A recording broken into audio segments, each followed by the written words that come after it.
teline zarar vereceğimizi anlarsam o vakit ikinizi de öldürürüm. Bilesin. Sen de şunu bilesin Selcan Hatun. İçin rahat olsun. Ona unuttuğu huzuru ve mutluluğu vereceğim.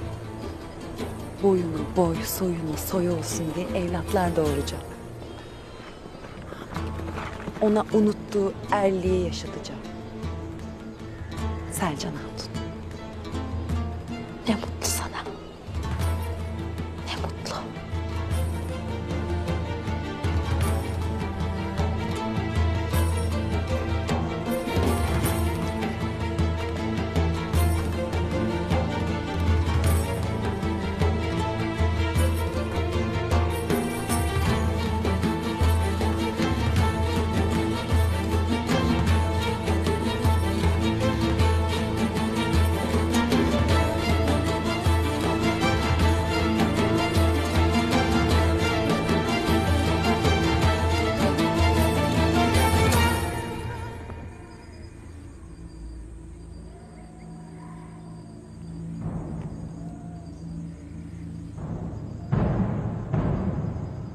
Ateşle oynarsın Tangut.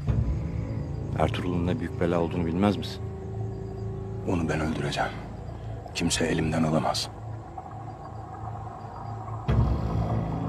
Nereden biliyorsun geleceklerini?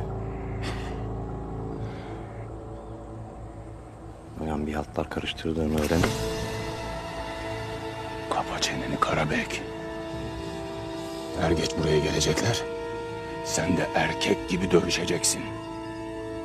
Ya da kancık gibi seni öldürürüm burada.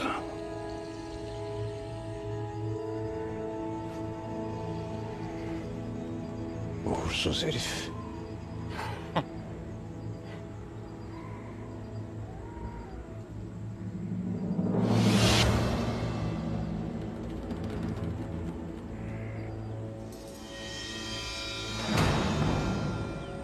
Unutmayın ha.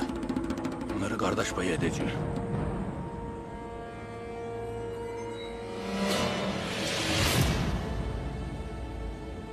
Yalnız birimiz avcunu yalayacağı, o da Doğan kardeş olacak. Git. Bitirelim şu işi. Hadi.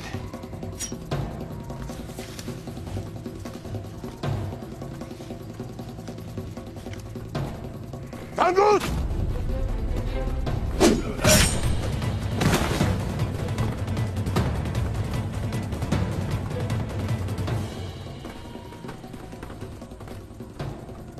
Hoş geldin Ertuğrul.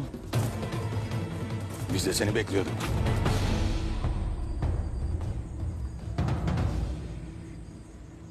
Gel, gel. 2 lokma ye. Ölmeden önce hayatın tadını çıkar. Vay cibiliyesiz vay. Nereden biliyordun bizim geleceğimizi?